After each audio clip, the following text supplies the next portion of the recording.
Hey yo guys, what's up and welcome back to Toe Tags Metal Reviews, and today we're getting our final review of You Won't Go Before You're Supposed To by Knocked Loose.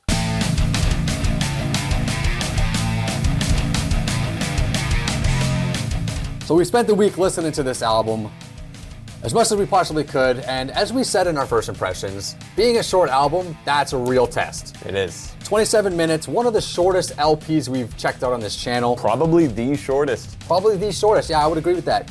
I know we've checked out some other shorter albums too, but this probably takes the cake. And I think I also mentioned, I think we've done EPs that are actually longer than this. Which is pretty funny. Which is weird, how that works. But anyways, so how did that go? For me, it was kind of a weird 50-50 thing, where I'd be listening to it and it would play and it would loop and it would play and it would play a few times. And yeah, I started to get kind of fatigued with it. I was like, okay, this is too much. I'd have to turn it off. But the next day, or just maybe later on that day, let a couple hours pass or whatever, I would put it on again and be fine with it. So it was like a very roller coastery kind of experience for me, where too much of it at once was just bleh.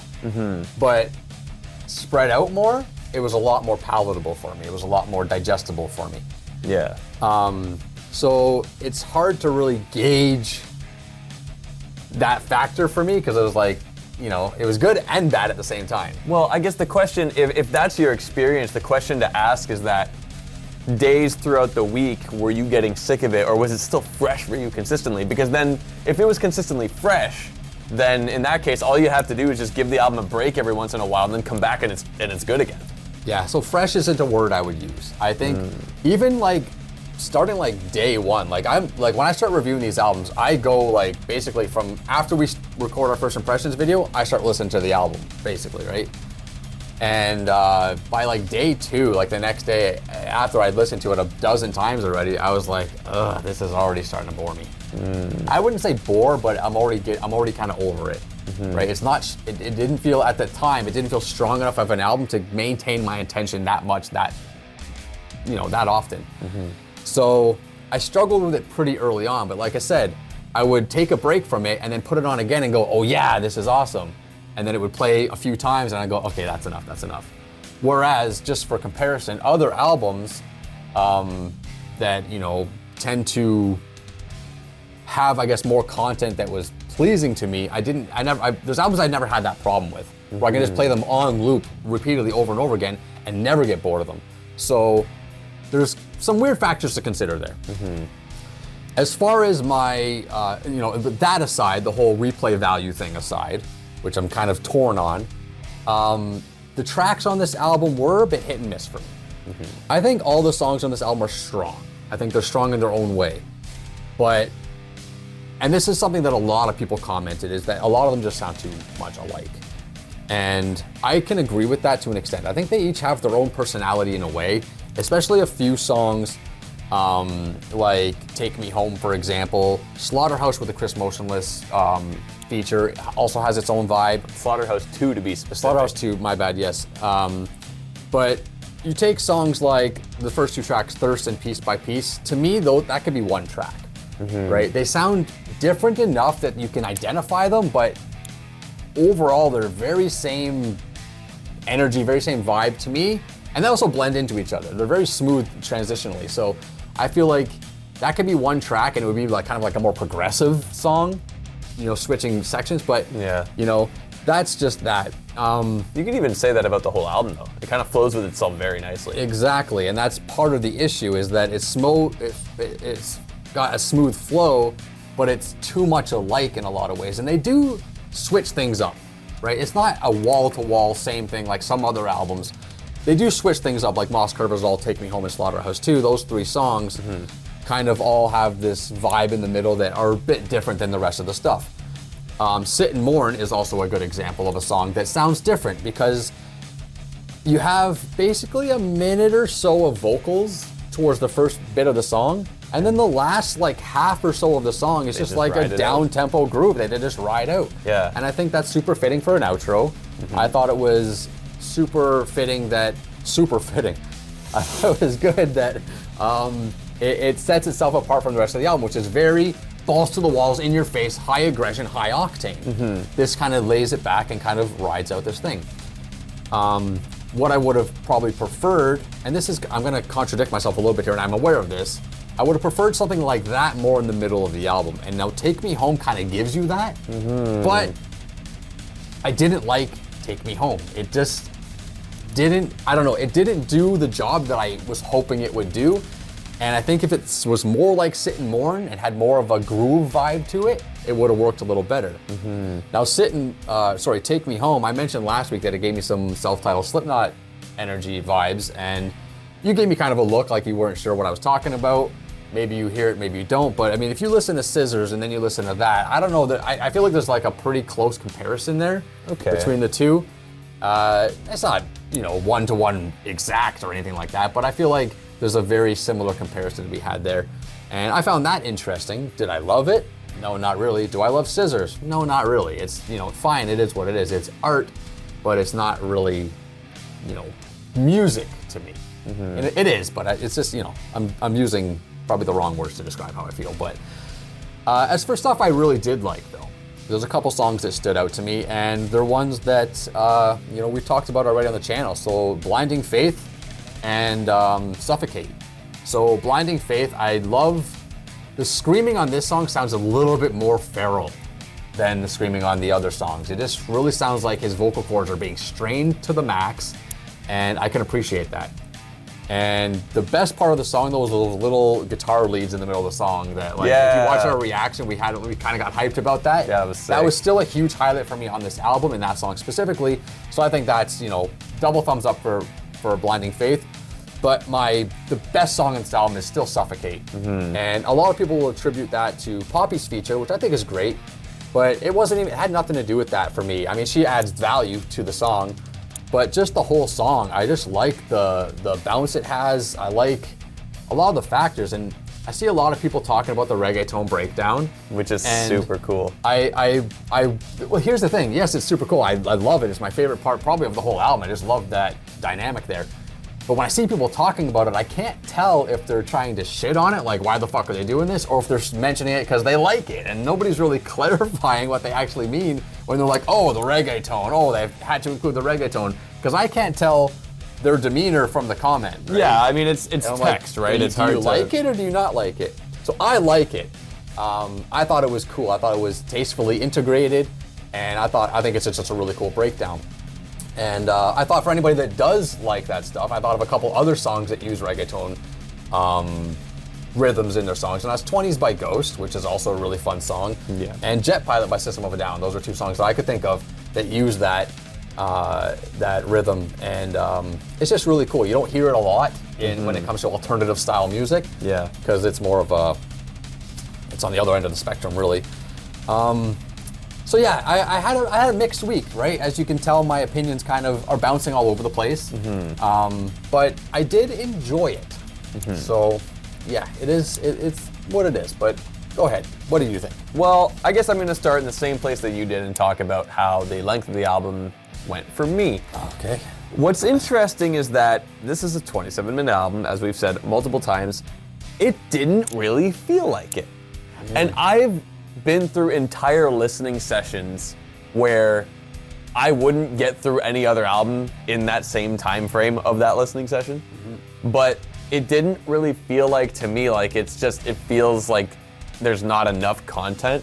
I feel like there's enough stuff in these songs to make it feel longer. And we've seen that happen tons of times on the channel. We've seen it happen where a song is super short and feels super long.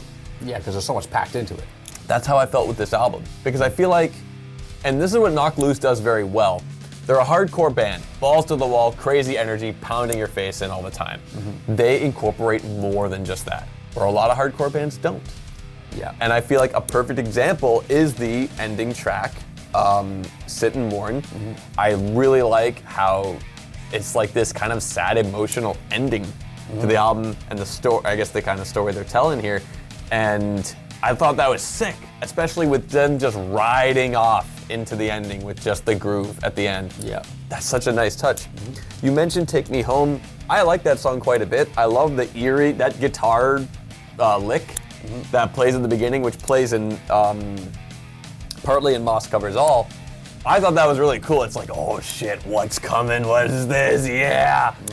A cool small thing that I noticed in this song was at the 1 minute 30 second mark, when Brian says, "Take me home," the band cuts him off. He doesn't actually say the full thing, "Take me up," and then they hit. Yeah. I thought that was a cool little thing that I noticed as listening through the week, like, oh wow, they just straight up cut him off. Yeah. Like, they didn't let him That's finish. an interesting creative choice too. Like when you're doing your editing and you're mastering on the record, to be like, yeah, let's cut me off there. Yeah, cut it off right there. Yeah. And it works. Yeah. So I thought that was super duper cool. Moss Covers All, a really cool transition, and it's just unlike any other transition because it really does musically bridge the gap between the song before and after with the band performing. Usually a transition doesn't have the band basically playing in it, so that's just really what makes it stand out that way. Now, I listened to his album a bunch. I didn't really feel myself burning out from it when I put it on. I would just put it on a bunch of spins, be like, yeah, like I didn't really find that much fatigue from it, which is weird, but my natural style is like I'll put something on a few times, and then maybe I'll stop for a bit and then put it on again. Kind of basically like what you were doing. That's just kind of how I naturally do it, and there are albums that burn out on me from using that method. Yeah. I didn't find that this album was doing that. Okay. I found that there were enough enjoyable songs for me to look forward to songs consistently on the album. Like, here we go, oh, we're gonna get to this song, yeah. Now we're gonna get to this song, now we're gonna get to this song. Oh, it's Blinding Faith time. Speaking of Blinding Faith, so I feel like the number one track on this album for most people is either that or Suffocate. For me, it's Blinding Faith. Suffocate, very close second, but Blinding Faith, just going as far back as when we reacted to that song and heard it for the first time, blew my mind, and every time it comes on, I'm like, here it is. And I love that it's near the end of the album, meaning I can listen to this. Look forward to. Exactly, I can listen to this crazy album with a bunch of cool stuff, and then still be able to look forward to the crazy explosion at the end, and then the aftermath of that explosion that is Sit and Mourn. Now, speaking of that song and Sit and Mourn and Suffocate, there is a note I have here. There are these birds and sound effects that happen at the end of Blinding Faith that lead into Sit and Mourn. Like it's in both of these tracks. I don't know if you noticed, but those birds and stuff are also at the end of Suffocate. I did not like notice. They're there as well, and I'm like, whoa! Like this is a consistent thing. And I remember I was showing someone "Don't Reach for Me," and I was showing them the music video. That music video starts with those sound effects. That's not even on. I don't even think that's not even on the record. Okay. But I guess it makes sense because Suffocate's the track before, so it's kind of like the ending of Suffocate into the beginning of Don't Reach for Me. A lot of cool creative decisions made by this band with this kind of stuff that even goes into their music videos that way. But yeah, like it's so the fact that the 27-minute album has depth like that is really, really impressive. Now, I kind of feel similar to you about the first two tracks, but for me, I feel like the album heats up from Suffocate onwards. Thirst is a song that kind of came and went. It was fine. I never really found much to say about it. Same with Piece by Piece, even though I liked Piece by Piece more. But Suffocate onward is when I could really listen to them and be like, yeah, this song is sick because this, and this. It became noteworthy, kind of cool. Okay. You know, whereas the first two tracks were tracks that came and went. A lot of the other stuff on the record felt like stuff I could point out why there's something cool in it. Yeah, I feel like they really packed in a lot with this album. Do I wish it was longer? Yes. I mean, I would just wish for more content, basically, because I like what I heard. I would love to hear more, but I do think with the time that they had, and especially considering hardcore albums are like that. They're just short. Like, they're like that. So the fact that they were able to pack so much into 27 minutes is pretty impressive, and I feel like they really made a good use of their time. Okay, so with all that said, I think it's time to rate the album. I just want to, touch on a couple quick things here. There were some people making some comments that metalheads shouldn't talk about hardcore because hardcore is not metal and that kind of thing. These are genre adjacent, it's very close. There's a lot of things that are that this band does that's taken from metal, and they share elements, right? Yeah. So, and just to further that, we have Weight of the False Self by Hatebreed is on the two Toe Tags list. It is. Right, that's a hardcore band. That's a short album too. That's 34 minutes. So it's a little bit longer than this one, but I'm just illustrating a point that we do like hardcore stuff, and we can review hardcore stuff in favor, and short albums don't always get shunned on the channel. We've even checked out Code Orange on this channel. That has roots in hardcore as well. That's roots in hardcore as well. So I just wanted to illustrate that so people don't knock us for being metalheads that blah, blah, blah, blah, blah. Sorry, excuse me. I also want to illustrate one more point, and that is that during the times I wasn't listening to this album because I was getting a bit fatigued on it, I went and checked out their other albums. So I listened to Different Shade of Blue, which is a 38-minute long album, by the way, which is actually pretty good sweet spot time. You know, a little longer would be nice, but, and I listened to Laugh Tracks as well, which is only slightly longer than this one at 29 minutes. I liked Different Shade of Blue a lot more than this, right? On the couple times I listened to it. And I liked Laugh Tracks a little bit more than this. I think this is their weakest album, but that's almost unfair to say because I didn't spend a week with those other two albums. So I didn't give them the whole replay test.